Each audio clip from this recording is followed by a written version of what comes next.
Third unit जो start करना है उसमें शुरू के जो क्वेश्चंस हैं, क्वेश्चन बैंक में देखिएगा शुरू के जो क्वेश्चंस हैं वो आपकी किताबों के फर्स्ट चैप्टर में दे रखे हैं। ठीक है, सबसे पहला जो पार्ट है उसका that is comparison of cost of overhead and underground systems. ये क्या है, पहले तो ये समझो ये क्या है। कंपैरिजन ऑफ कॉस्ट, आपको एक डेफिनेट अमाउंट ऑफ पावर, मान लीजिए आपका जो लोड है वो है मान लीजिए 100 मेगावाट का, तो आपको कितनी पावर चाहिए? 100 मेगावाट पावर चाहिए। 100 मेगावाट पावर आगरा से दिल्ली पहुंचानी है, दिल्ली में पावर चाहिए।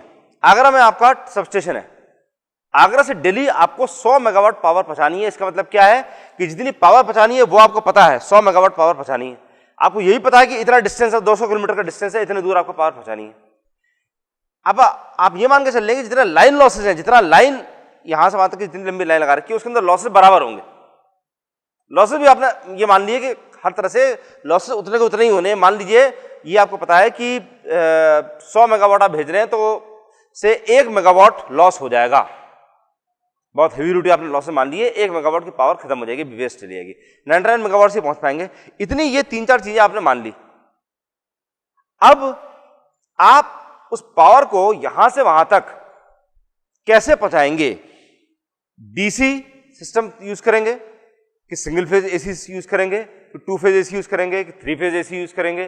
3 फेज यूज करेंगे तो 3 फेज 3 वायर, कि 3 फेज 4 वायर, 2 फेज में 3 वायर 4 वायर, या सिंगल फेज में 2 वायर या 2 वायर विद मिड पॉइंट अर्थ। ये 3 अलग अलग तरह के सिस्टम्स होते हैं। या डीसी में यूज करेंगे तो डीसी में 2 वायर कि 3 वायर विद मिड पॉइंट अर्थ। कौन सा सिस्टम आप यूज करने वाले हैं, हर सिस्टम में अलग अलग अमाउंट ऑफ पावर आपको भेजनी पड़ेगी। मतलब कहने का यह है कि अगर आपने पावर उतनी की उतनी भेजी तो आपके लॉसेस जो होंगे वो आपने लाइन लॉसेस बराबर मान लिए, पावर बराबर मान ली और लेंथ आपने बराबर मान ली। अब कॉपर जितना आपका लगना है आपने लॉसेस बराबर मान रखे हैं, तो जितना आपको तार यहां से वहां तक तार लगाना है, किसी केस में तार की जो रिक्वायरमेंट निकल के आएगी वो ज्यादा आएगी। मान लीजिए आपने डीसी 2 वायर यूज करा, हो सकता है आपको जितना कॉपर लगाना पड़ जाए उसमें लॉसेस आपने बराबर मान के चलने हैं। ठीक है, या तो आप ये मानते कि लॉसेस कम ज्यादा हो रहे हैं, आपने मान लिया कि लॉसेस भी उतने को उतने ही मेरे को रखने हैं, ना तो कम रखूंगा ना ज्यादा होने दूंगा। तब ऐसे में जो कॉपर का वायर आप लगाने वाले हैं वो कितना थिक रखेंगे, कितना मोटा, क्रॉस सेक्शन एरिया को कितना ज्यादा रखेंगे, ये चीज आपको कंपैरिजन करनी है। मतलब ये है कि अगर आप डीसी 2 वायर सिस्टम यूज करें या एसी 2 वायर यूज करें या एसी 2 फेज 3 वायर यूज करें, तो किसमें जो उसका क्रॉस सेक्शन एरिया है वो ज्यादा आएगा, किसमें कम आएगा। जिसमें भी ज्यादा आ रहा है वो सिस्टम आपके लिए फायदेमंद है कि नुकसान वाला है? नुकसान वाला है। जिसमें भी ज्यादा कॉपर का क्रॉस सेक्शन एरिया ज्यादा निकल के आ रहा है, क्रॉस सेक्शन एरिया और volume, basically volume of copper, कितना कॉपर ज्यादा लग रहा है, वो आपके लिए नुकसान वाला है। तो ये कंपैरिजन करने का तरीका है। ओवरहेड सिस्टम्स है, ओवरहेड वाला तार आप लेके चल रहे हैं, फिर यही वाले सारे एक्सरसाइजेस आप अंडरग्राउंड सिस्टम्स के लिए भी आपको करनी है। ठीक है, तो ओवरहेड बारे में मैं आपको 4-5 बताता हूं। मेन चीज करने का तरीका भी इसके क्या है वो मैं बताता हूं। ठीक है, सिस्टम्स कौन कौन से हैं वो नाम तो जब हम करते जाएंगे तब आते जाएंगे। 3 फेज में 3 वायर 4 वायर सिस्टम, 2 तरह के वो हो गए। 2 फेज में 3 वायर 4 वायर, सिंगल फेज में 2 वायर 3 वायर और 2 wire with mid point earth, 3 system हो गए सिंगल फेज में। यही 3 सिस्टम डीसी के अंदर भी हो गए, DC 2 wire, DC 3 wire, DC 2 wire with mid point अर्थ। ये 3 अलग अलग सिस्टम्स हो गए डीसी के। इतना सारा सिस्टम्स है, 3 4 5 6 7 8 9 10, 10 तरह के सिस्टम्स हैं। तो ये 10 सिस्टम्स में किसमें कॉपर ज्यादा लगेगा, किसमें कॉपर कम लगेगा, ये चीज ओवरहेड सिस्टम्स के लिए और यही चीज अंडरग्राउंड सिस्टम्स के लिए आपको चेक करनी है। ठीक है, देखो तरीका बड़ा आसान काम है। ठीक है, पहले ओवरहेड सिस्टम्स के लिए कर रहे हैं। इसमें assumptions क्या क्या है? Power to be transmitted, assumptions है पावर P बराबर है। हर सिस्टम में जितने सिस्टम आप यूज कर रहे हैं हर एक केस में पावर आपको उतनी ही ले जानी है। ठीक है, ये पावर का फंडा क्या है? ये वैसा फंडा है कि मान लीजिए रेस करनी है, 2 लड़के हैं, दोनों रेस करने के लिए आ गए। एक जना जो है वो मोटरसाइकिल लेकर करके आ गया, दूसरा जना जो मोपेड लेकर आ गया, हीरो पुक। तो रेस नहीं हो सकती। रेस तभी होगी जब दोनों के पास मोटरसाइकिल हो, दोनों बराबर कैपेसिटी की दोनों मोटरसाइकिल हो, तभी रेस करने का फायदा है कि किसकी ड्राइविंग कैपेबिलिटी ज्यादा है। या ऐसा भी आप नहीं कर सकते कि दोनों रेस करने आ गए, एक के डीजल की जो टंकी है, जो पेट्रोल की जो टंकी है उसमें 10 लीटर पेट्रोल है, दूसरे वाले में खाली 1 लीटर पेट्रोल है।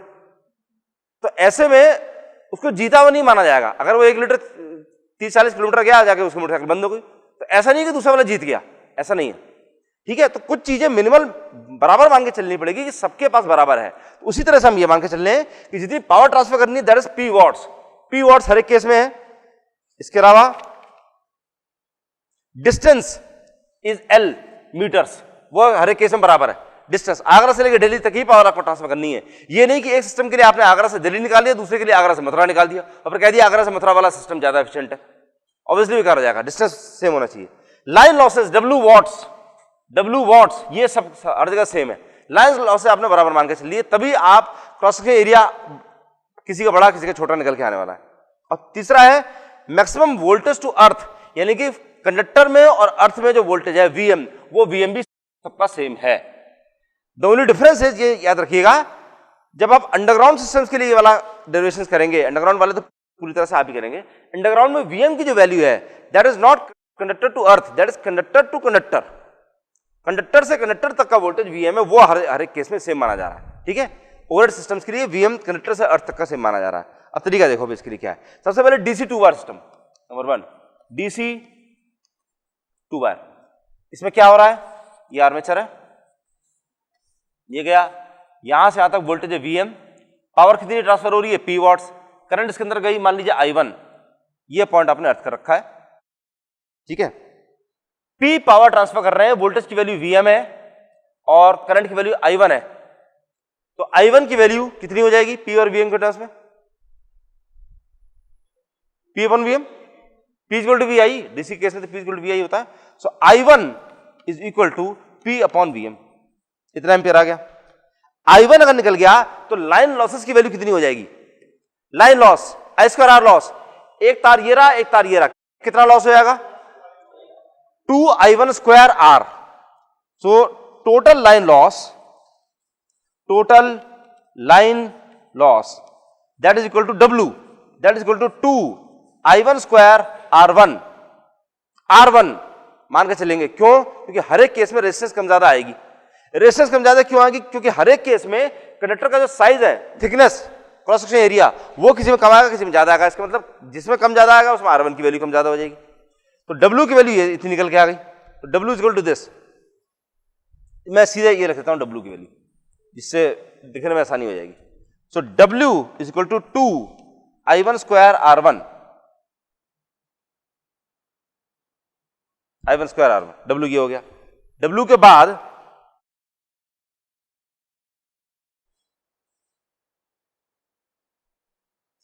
I1 की वैल्यू ये है, R1 की वैल्यू कितनी है रो L अपॉन A1, ये ध्यान दो, तीनों की वैल्यू समझो। रो रेजिस्टिविटी, कॉपर यूज करना है तो रेजिस्टिविटी सब जगह रो की वैल्यू बराबर रहेगी। L आप मान चुके हैं हर सिस्टम के अंदर बराबर ही रहने वाला है। A सब में अलग अलग निकल के आएगा। 1 2 3 आप हर जगह वही यूज करने वाले हैं जहां पर आपको पता है कि ये वाली वैल्यू अगले सिस्टम में बदल जाने वाली है। अगले सिस्टम के अंदर करंट की वैल्यू कुछ और हो जाएगी, P की वैल्यू सेम रहेगी, VM की वैल्यू सेम रहेगी, W की वैल्यू सेम रहेगी, लेकिन A1 की वैल्यू कम ज्यादा हो जाएगी, R1 की वैल्यू कम ज्यादा हो जाएगी, ठीक है।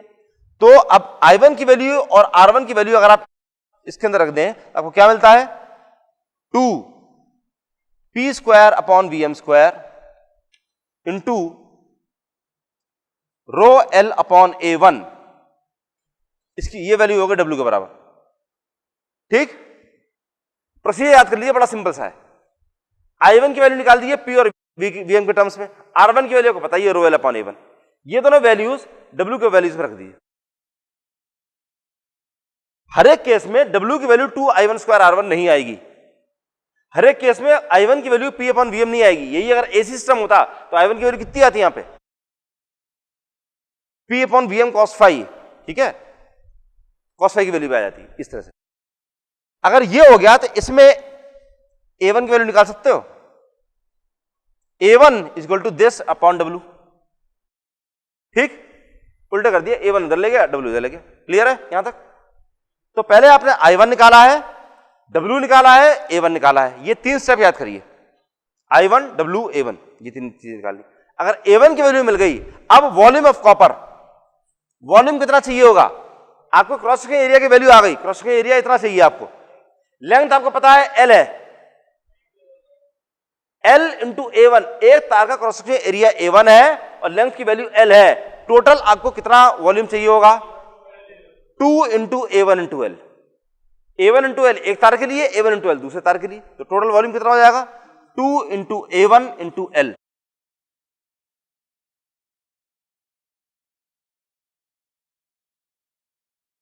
इसकी वैल्यू कितनी आ रही है?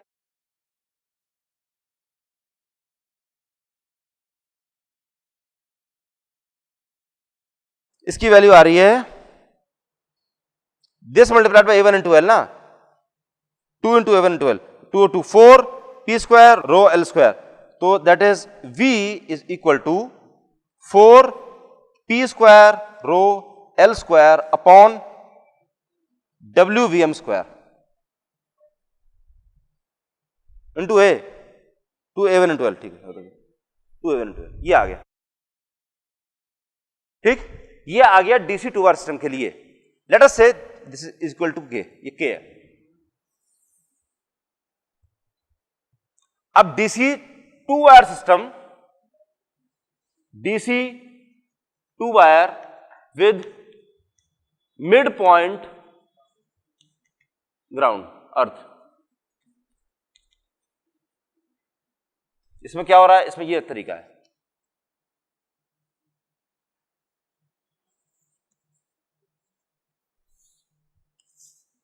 ये ग्राउंड है, टू वायर सिस्टम ही है, दो वायर ही है, ग्राउंड ये है। इसकी वजह से फर्क क्या पड़ रहा है? इसमें और इस सिस्टम में क्या फर्क होगा? पावर, क्या पावर आप जितनी ट्रांसफर करने वाले हैं, पावर में कोई फर्क पड़ने वाला है? नहीं, पावर आपने हर जगह सेम मानी है, तो जितनी पावर यहां से यहां तक ट्रांसफर होगी दैट विल रिमेन P, वो P ही रहेगा। लेंथ L की वैल्यू चेंज हो सकती है? नहीं हो सकती, कैन नॉट चेंज। आपने पहले मान लिया L बराबर है, W की वैल्यू चेंज नहीं हो सकती। करंट की वैल्यू यहां पर I1 थी, करंट की वैल्यू चेंज हो सकती है, यहां पर करंट की वैल्यू हो गई I2। वोल्टेज की वैल्यू VM चेंज हो सकती है? नहीं हो सकती। लेकिन VM कहां से कहां तक के बीच में है? कंडक्टर से लेकर करके ग्राउंड तक का। अगर ग्राउंड तक का है, इसका मतलब यहां से यहां तक का जो वैल्यू है दिस इज VM, तो यहां से यहां तक का कितना हो जाएगा? 2VM। पावर है P, वोल्टेज है 2VM, करंट की वैल्यू I2 है, सो I2 बराबर, सेम प्रोसेस यहां पर फॉलो करिए, I2 फिर W फिर A1 फिर V, ऐसे निकालना है। I2 की वैल्यू कितनी हो जाएगी? P अपॉन 2VM, ये आ गया। R2 की वैल्यू R2 रो L upon A2, R2 R3 R4 ये तो हर जगह आप सीधे रो L अपॉन A करके लिख दीजिए सीधे, क्योंकि इस केस में A2 की वैल्यू कुछ और होगी, इस केस में A1 की वैल्यू कुछ और थी, इसमें A2 की वैल्यू कुछ और होगी। ये हो गया। अगर ये हो गया, W की वैल्यू कितनी हो गई? W इज इक्वल टू, दो तार हैं, पहले तो ये वाली चीज निकालिए, W की वैल्यू कितनी होगी? दो तार हैं, एक तार में कितना लॉस होने वाला है? I2 स्क्वायर R2, एक तार के अंदर लॉस I स्क्वायर R ही होने वाला है, तो I2 स्क्वायर R2, और ऐसे से दो तार हैं, simple 2 into I2 square R2। अब समझने वाली बात यह है कि इस केस में और इस केस में भी, दोनों केस में W की वैल्यू 2I1 स्क्वायर R1, इस केस में भी W की वैल्यू 2I2 स्क्वायर R2, दोनों बराबर आई हैं। जरूरी नहीं है कि आगे आने वाले सिस्टम्स के अंदर ये बराबर आए, हो सकता है कि सिस्टम में कुछ और निकल के आ जाए। ठीक है, ये समझने वाली बात है। I1 की वैल्यू यहां पर P अपॉन VM थी, यहां पर कितनी हो गई? P upon 2VM। ये दोनों सिस्टम्स के अंदर फर्क आ गया। इन्हीं चीजों पर बेस हर सिस्टम के अंदर वैल्यू अलग अलग निकल के आने वाली है, इन्हीं चीजों पर आपको ध्यान देना है। बाकी प्रोसेस तो सिंपल, एक सिंपल प्रोसेस है। W की वैल्यू 2I2 स्क्वायर R2 आ गई, बराबर कितना हो गया? 2 इंटू P अपॉन 2VM का whole square, P square upon 4VM square. Simple, मैंने I2 स्क्वायर कर दिया है, I2 की वैल्यू ये है, इसका स्क्वायर कर दिया, ठीक, multiplied by R2, so rho L upon A2। कितना हो गया ये? 2 से ये कट जाएगा, 2 की जगह यहां पर नीचे आ जाएगा 2, और A2 अगर मैं इधर कर दूं तो W इधर आ जाएगा। अगर ये आपको निकल के आ गया तो ये A2 की वैल्यू निकल के आ गई। अब ये बताइए कि वॉल्यूम कितना लगेगा? वॉल्यूम, दो तार हैं, 2 इंटू A2 इंटू एल, तो volume V equal to 2 into A2 into L. हर एक केस में V की value 2 into A2 into L नहीं होगी, किसी केस में 2.5 आएगी, किसी केस में 3 आएगी। इन चीजों पर फर्क पड़ जाएगा, ये इन्हीं चीजों पर आपको ध्यान देना है बस। ये आ गया, कितनी वैल्यू आ गई इसकी? 2 तो कैंसिल कर गया, P square upon VM square, P square into rho into L square upon W VM square.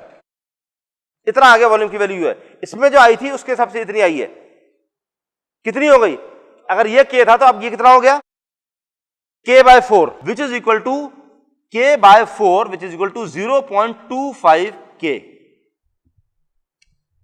तो अगर यही आपने DC 2 वायर की जगह DC 2 wire system with mid point अर्थ अगर आपने यूज करा होता, तो इसमें मान लीजिए 4 किलो अगर कॉपर लग रहा होता, टोटल तार में 4 किलो कॉपर अगर लग रहा होता, तो उस केस में कितना लगेगा?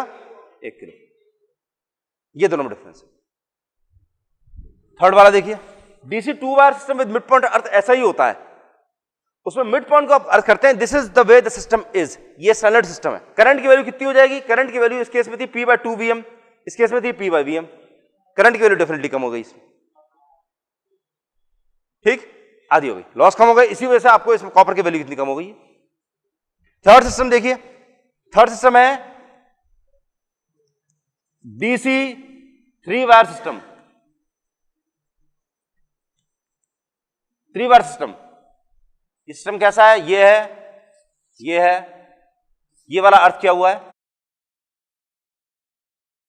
3 वायर, ये 3 वायर जा रहे हैं यहां से यहां तक।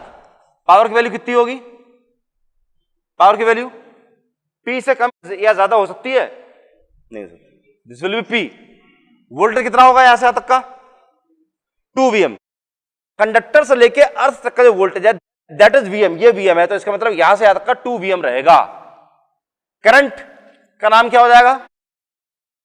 I3। रेजिस्टेंस का नाम क्या हो जाएगा? R3। क्रॉस सेक्शन एरिया का नाम क्या हो जाएगा? A3। That's it. I3 की वैल्यू निकालिए, W की वैल्यू निकालिए। W की वैल्यू कितनी हो जाएगी इस केस में? एक्चुअली क्या है, इसको हमने, हाँ, ये जरा कुछ चीजें आपको याद करनी पड़ जाएंगी। This is line losses. मतलब ये है कि हम लॉसेस मान के चलते हैं कि खाली कंडक्टर वाली जो लाइन है उसी के अंदर लॉसेस हो रहे हैं।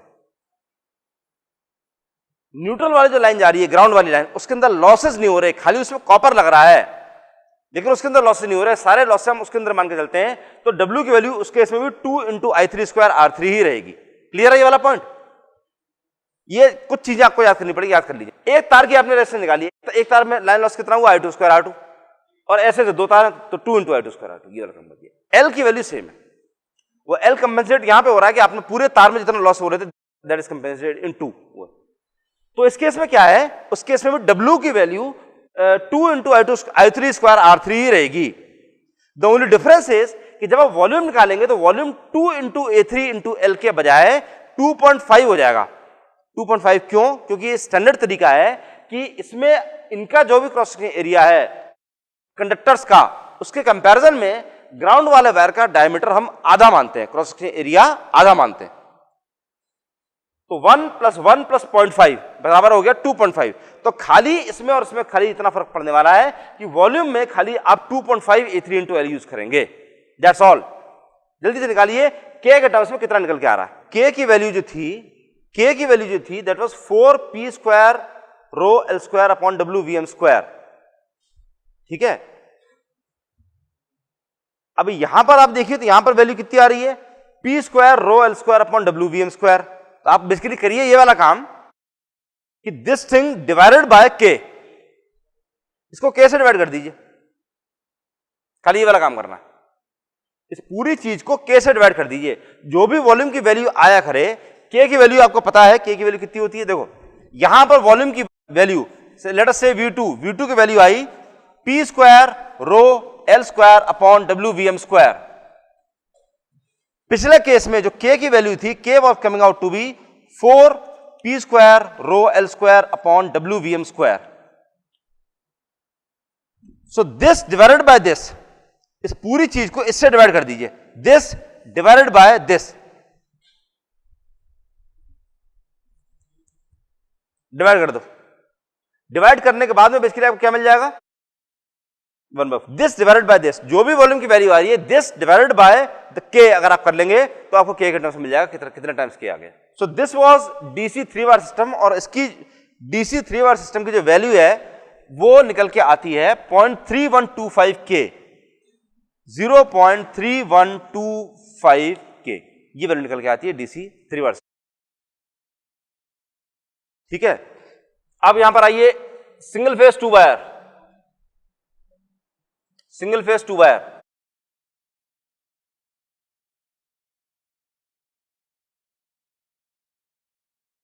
ये वीएम मैक्सिमम वैल्यू वीएम है, आरएमएस वैल्यू कितनी हो जाएगी, दिस इज I4,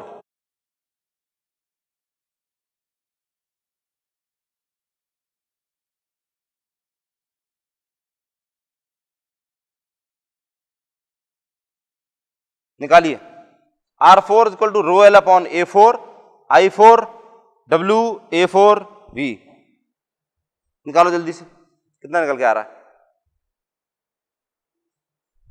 I4 की वैल्यू कितनी हो जाएगी, P upon VM by √2 into cos five,